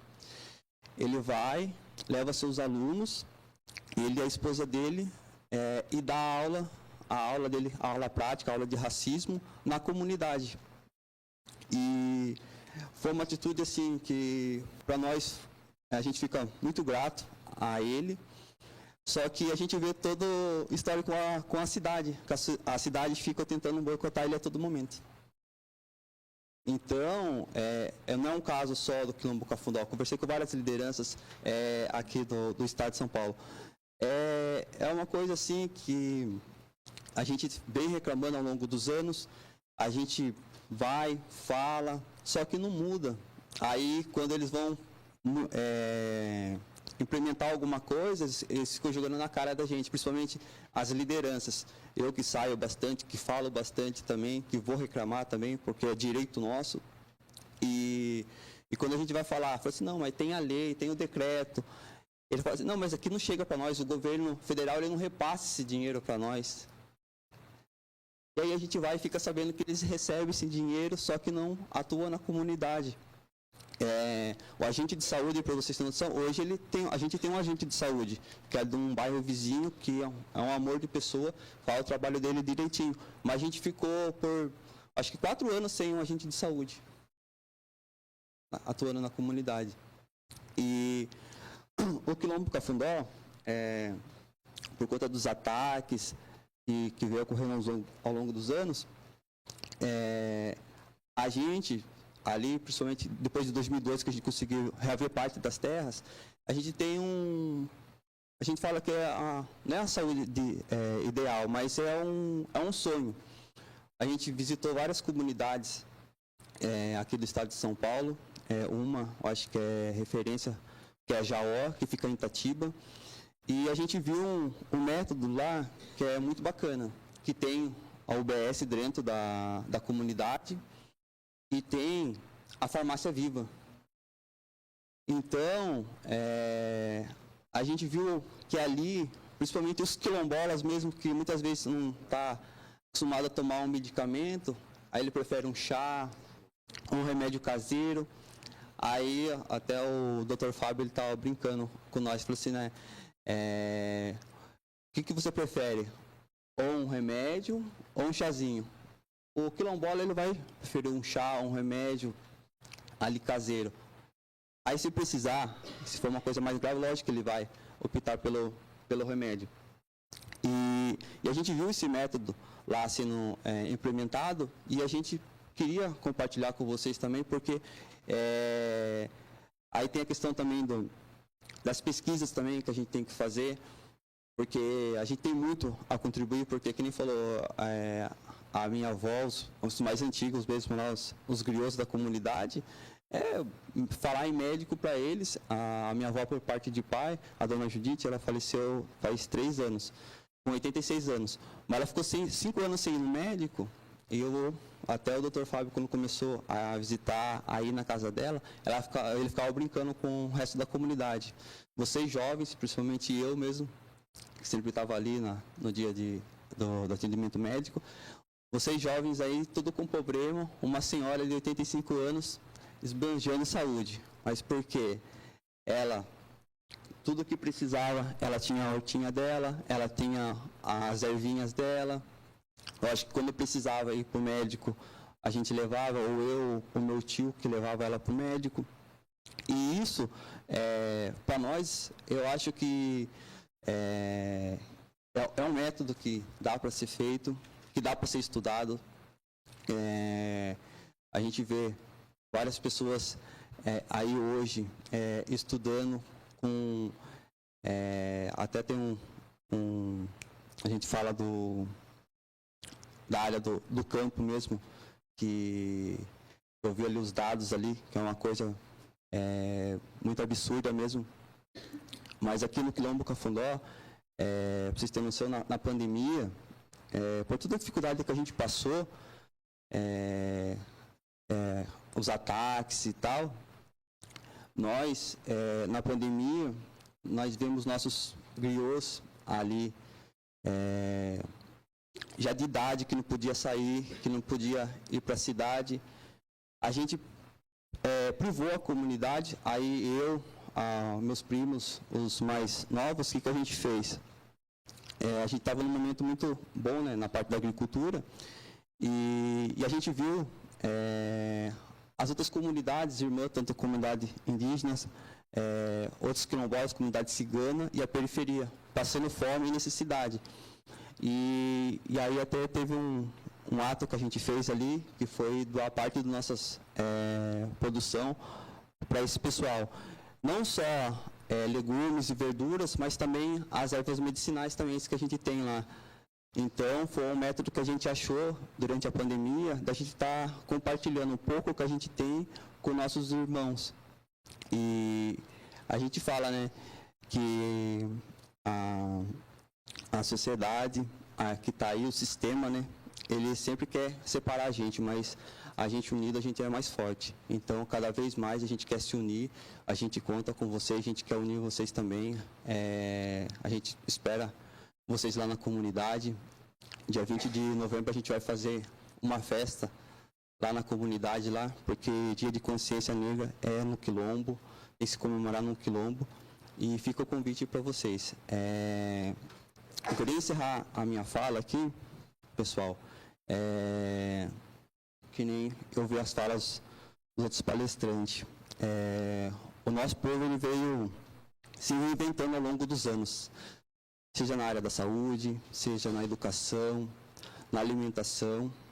E o Quilombo Cafundó, ele se reinventou em uma questão também, que foi numa estratégia que foi através da língua também, que hoje a gente tem uma língua própria, que a gente fala que é a cupópia, Então, é o único quilombo do Brasil que tem uma língua.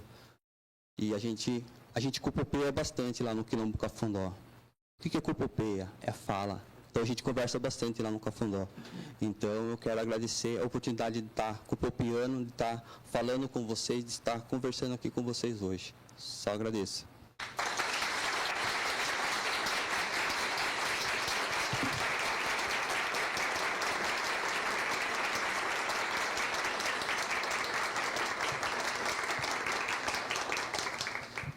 Muito obrigado, Alex. Chamamos a mesa se recompor mais uma vez. Pessoal, por conta do horário que já está um pouco avançado, nós iremos fazer apenas uma rodada de perguntas, para todo mundo conseguir almoçar e voltar às 2 para a apresentação de trabalhos, ok?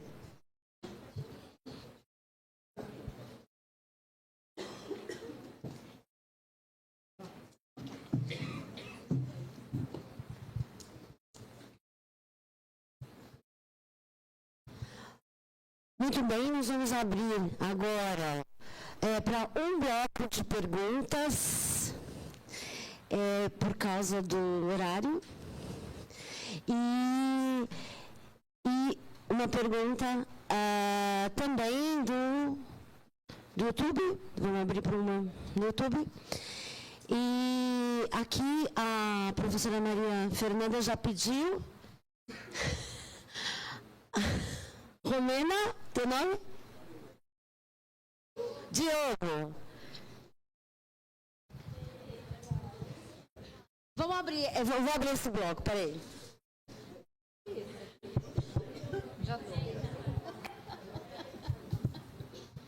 Por mim eu ficava aqui até às 3. Eu queria fazer uma pergunta principalmente para o Alex, mas, enfim, para todos também, que eu acho que é um pouco pensar a relação com a universidade, né? Você terminou a sua fala fazendo um convite, né, para ir, inclusive para comemoração ou para o festejo, enfim, do Dia da Consciência Negra. Eu queria saber, Alex, se tem existido e como tem sido o contato da universidade com vocês, né? Principalmente para a realização de pesquisa. E não só a busca para fazer pesquisa, o tipo de pesquisa, o retorno que é dado. Como é que vocês veem esse diálogo, se é que existe, com a universidade? E se você fosse dizer para a gente o que vocês acham que precisa mudar nesse diálogo, o que você diria, assim, né? Eu acho que essa ideia da gente se repensar também, né, nesse lugar, eu fiquei com essa questão. E eu acho que isso se coloca também para a construção da política e para o pesquisador que vai para a comunidade também fazer pesquisa, né? Por isso, assim, não sei principalmente para você, mas eu acho que é uma questão que, de certa forma, toca em todas as falas.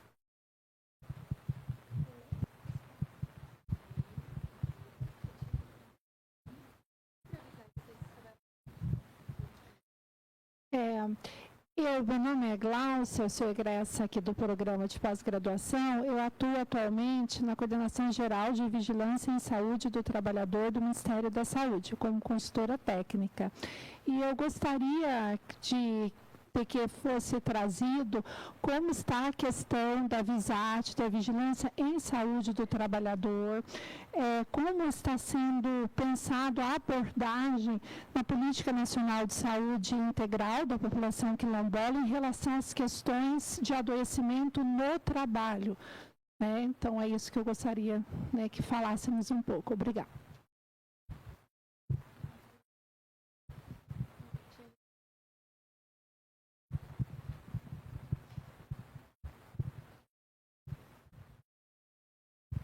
Obrigado, gente. Eu vou parar de falar, que eu falo muito. Diogo, na verdade, eu tenho 2 comentários, né? Primeiro da fala do Matheus, que ele falou uma frase para mim que ficou bem impactante. Ele falou de identidade contempladas, todas elas. Né? Isso mostra a integralidade que a gente vê, que a gente espera do SUS. E aí, quando o Alex, ele pega a fala, ele fala que as identidades lá da família deles não foram contempladas com o problema que ele teve lá com o médico. Então, dá parabéns pela política de saúde e por estar dando voz a essas identidades, para estar reforçando esse princípio do SUS da integralidade. E que a gente consiga que não tenha mais falas como essa que o Alex colocou.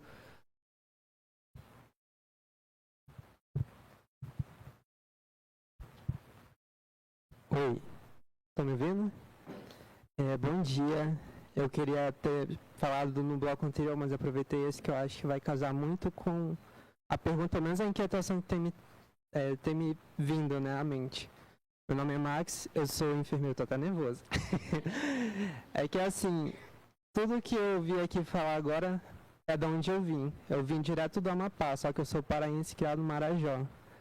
Estavam mostrando aqui as imagens, né, rabeta, catraia, barco, aquela lama, tudo eu vivi na minha infância e adolescência. A minha pergunta aqui hoje, na verdade, minha inquietação é voltada para a questão da capacitação de recursos humanos. Foi-se falado sobre a falta de profissionais devidamente qualificados, né, para lidar tanto com a população indígena quanto com a população quilombola. Eu fui até dar uma pesquisada e eu não vi muitas residências multiprofissionais voltadas para essa população. Eu estou vendo agora que está nascendo a política nacional, né, mas seria uma inquietação maior depois da política, né, pensar em qualificação profissional para essa população. Eu vi uma imagem, acho que foi de Chaves, que o professor lá da FPA trouxe, né? Aqui vocês têm o ABC Paulista, não é? Lá a gente tem o nosso ABC Marajoara, Afuá, Breves e Chaves. Eu sou de Breves, lá no Marajó. Então, existe uma comunicação muito íntima entre esses povos amazônicos, indígenas, ribeirinhos, quilombolas. Então, tudo isso para mim é muito inquietante. E é essa a pergunta, né, inquietação que eu deixo aqui para todo mundo e para a bancada de hoje. Obrigado.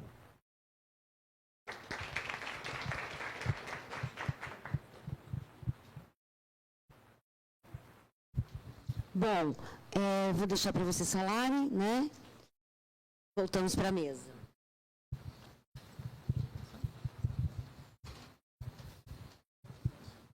Eu vou começar respondendo a pergunta dela. Eu acho que, assim, as faculdades ali do entorno, tem algumas que nem tem UFSCar, tem outras faculdades lá que são parceiras da comunidade. Então, tem algumas pesquisas, TCC tem bastante, que os alunos fazem na comunidade. E, ao longo dos anos, o que foi acontecendo? Muitas pessoas foram na comunidade, não só no Quilombo Cafundó, em várias comunidades, eu acho que do Brasil inteiro. Colheu informação, recurso, e foi embora e não voltou. Não teve uma devolutiva para a comunidade. Eu acho que isso mudou bastante a visão das lideranças. O que aconteceu? Hoje, não é só no Quilombo Cafundó, em todos os quilombos, a gente cobra uma devolutiva. Então, vai uma faculdade lá, o que a gente faz com ele? A gente faz uma parceria, fala assim, o que você vai devolver para a comunidade? Que nem o Dr. Fábio, hoje ele está atendendo lá, ao fiscal mesmo, principalmente na questão da agroecologia, que está atuando na comunidade.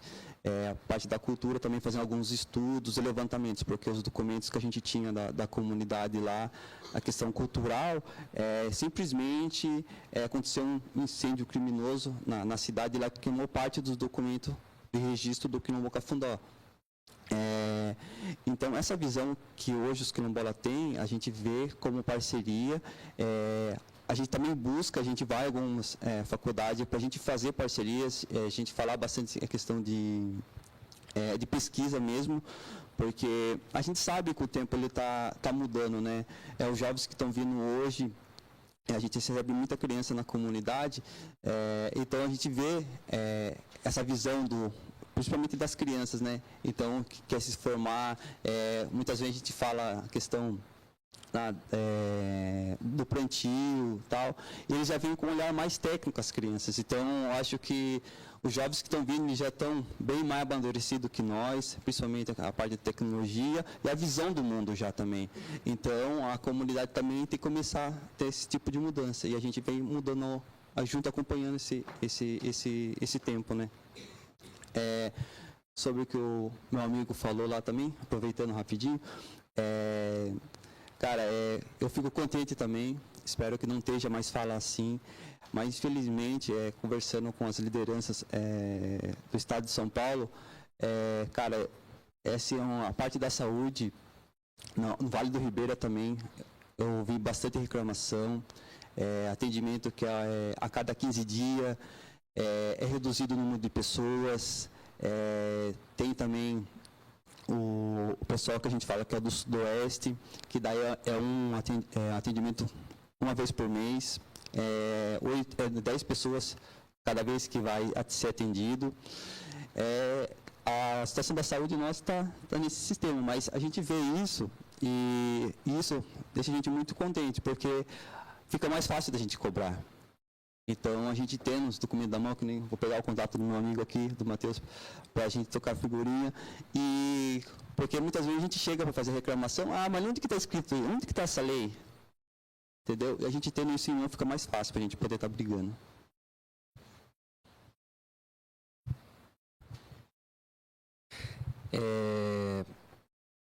Bom, a população quilombola, ela é citada em 3 políticas do SUS, né, até agora. A política de saúde da população negra, que é de 2009, que é uma política que avança, como o professor Ailton colocou, reconhecendo o racismo como determinante da saúde. Eu diria que é uma política mais geral, ela não adentra nas especificidades territoriais, culturais, enfim, da população quilombola. Existe uma política chamada Política de Etnia e Saúde da OPAS, da Organização Pan-Americana de Saúde, é uma política de 2017, e ela reconhece 3 grupos étnicos da América Latina e Caribe: os ciganos ou romanes, os povos indígenas e os quilombolas ou afrodescendentes de comunidades tradicionais, porque não tem quilombo só no Brasil, né? Toda a América Latina tem comunidades quilombolas, onde teve processo de diáspora africana e escravidão, tem comunidades quilombolas. No Brasil são quilombolas, mas na Colômbia são palenques, raizales, cimarrones, mainéus, enfim, maruns, varia a nomenclatura. E, por fim, existe a política de saúde integral das populações do campo, florestas e águas. Essa política, ela é a primeira política no SUS que ela não foca na pessoa, né? Não é uma política de saúde da mulher, do homem, da criança, do idoso, da pessoa negra, da pessoa LGBT. Ela é uma política dos campos, das florestas e das águas, ou seja, ela coloca o ambiente como central nesse processo de saúde.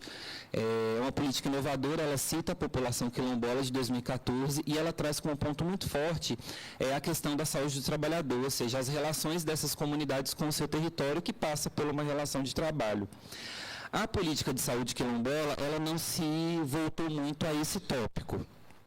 Existem objetivos e metas voltados à saúde do trabalhador, mas ela busca fazer esse elo com a política de saúde da população, com essas 3 políticas que eu citei, compreendendo os avanços que a política do campo, floresta e água conseguiu fazer. Então, quando a gente foi sentar para dialogar com o DVSAT, que é o Departamento de Vigilância em Saúde, Ambiente e Saúde do Trabalhador, a gente priorizou a dimensão da saúde e ambiente, ao invés da dimensão de saúde do trabalhador.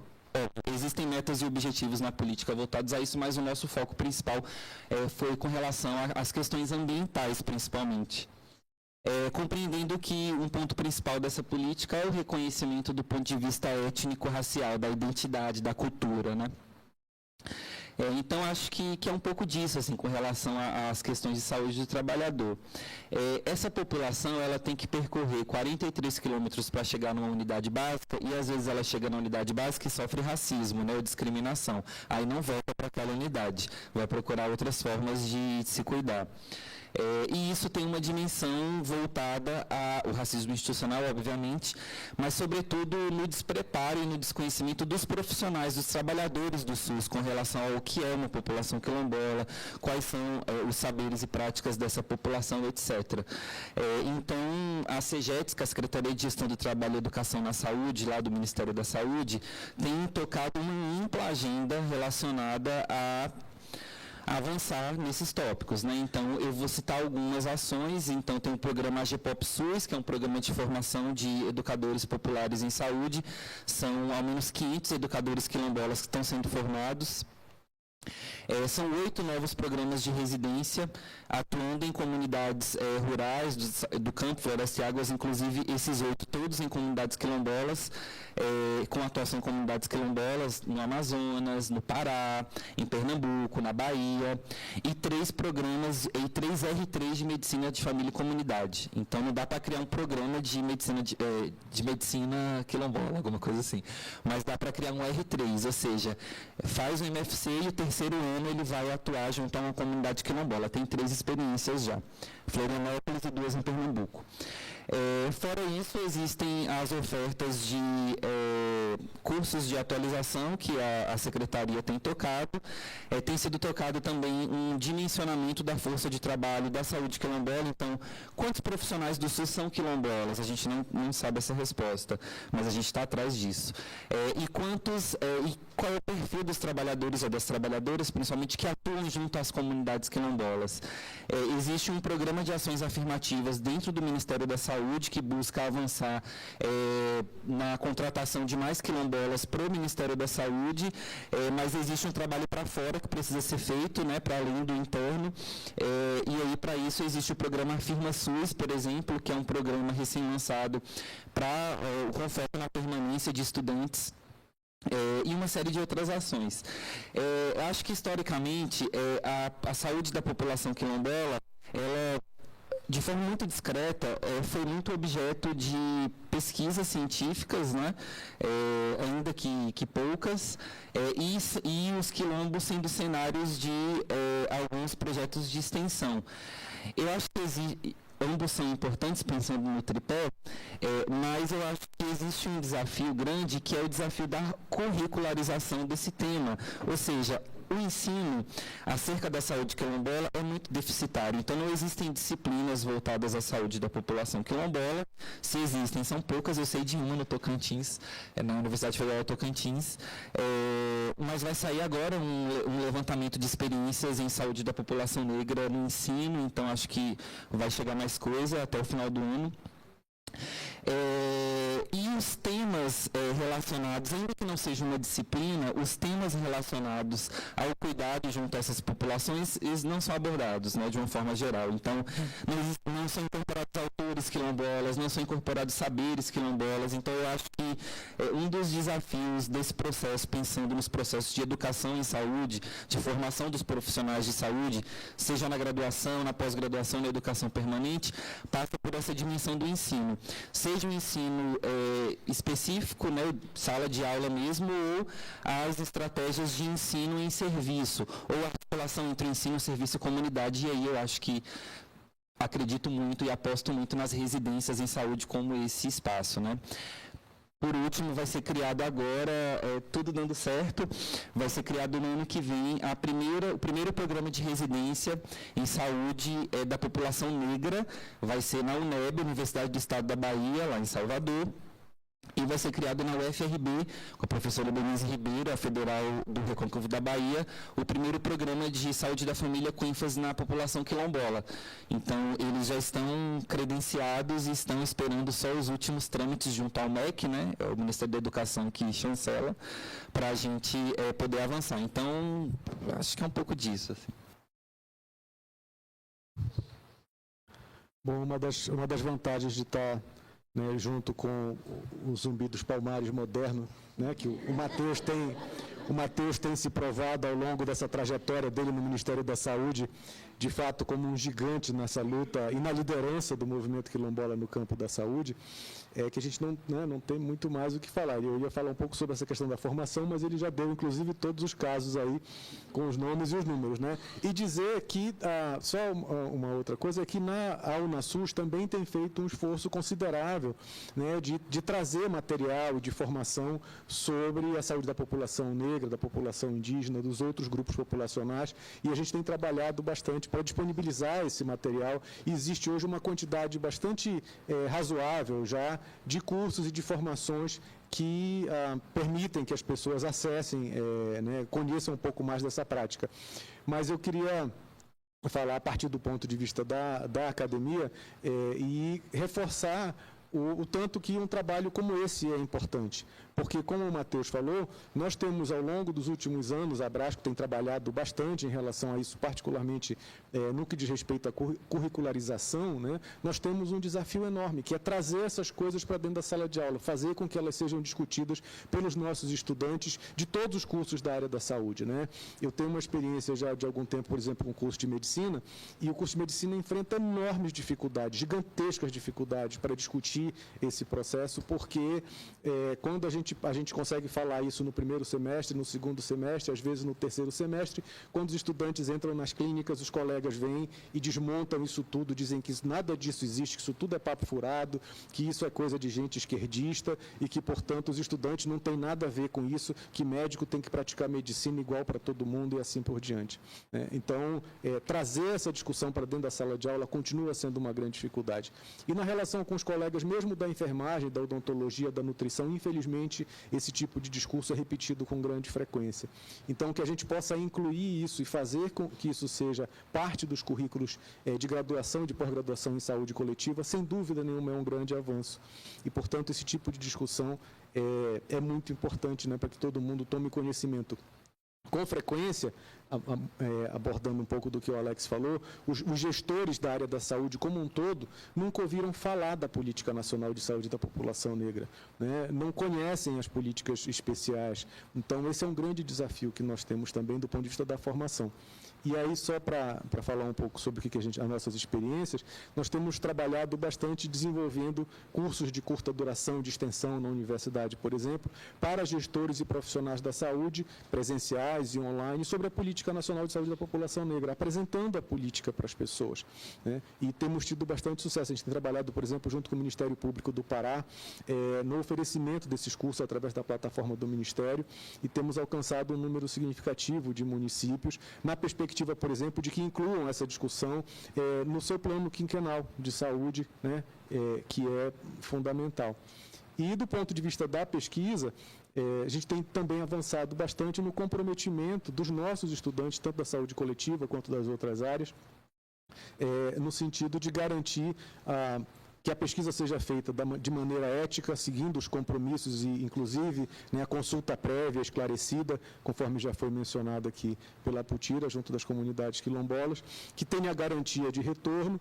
E, inclusive, nos últimos trabalhos, como nessa dissertação que eu mencionei, a gente tem conversado com os estudantes e com os gestores para fazerem notas técnicas, por exemplo, dentro da sua dissertação ou da sua tese, que possam ser utilizadas pelos gestores municipais para implementar aquelas políticas ou para preencher aquelas lacunas que têm sido levantadas ou que têm sido observadas no trabalho, como, por exemplo, no caso da saúde oral. Então, esse é algum tipo de retorno que a gente dá também desse trabalho, sempre sendo feito em parceria a partir das demandas. Eu acho que isso faz parte dos procedimentos éticos e acredito muito firmemente que a saúde coletiva tem como liderar esse processo, né, junto aos outros colegas da área da saúde, uma vez que, como a gente pode ver aqui nesse auditório, o nosso trabalho é sempre multidisciplinar, né, envolvendo colegas de várias áreas. Então, acho que a gente tem, sim, um papel importante nisso, e o GT Racismo e Saúde da Brasco, né, e a BPN também tem se esforçado bastante para fazer com que mais pessoas dentro do campo da saúde tenham acesso a essas informações. Obrigado. E muito obrigado por estar aqui com vocês.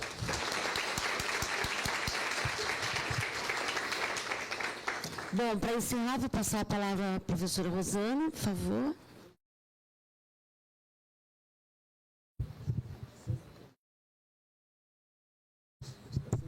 Bom, eu acho que num momento como esse, agradecer, né, a presença tão rica que esse debate proporcionou, de vocês trazerem. Eu acho que a gente tem eu acho que essa dimensão do quão é importante a gente introduzir essa temática dentro da agenda dos povos, né, a gente reconhecer as questões de saúde e da importância dessa inclusão na formação dos profissionais. Eu acho que esse é um ponto bastante importante da gente trazer, especialmente numa instituição tradicional como essa universidade e mesmo dessa casa, que é a Faculdade de Medicina. Agradeço, né, a participação de todos e seguimos aí no Sincol. Obrigada. Obrigado.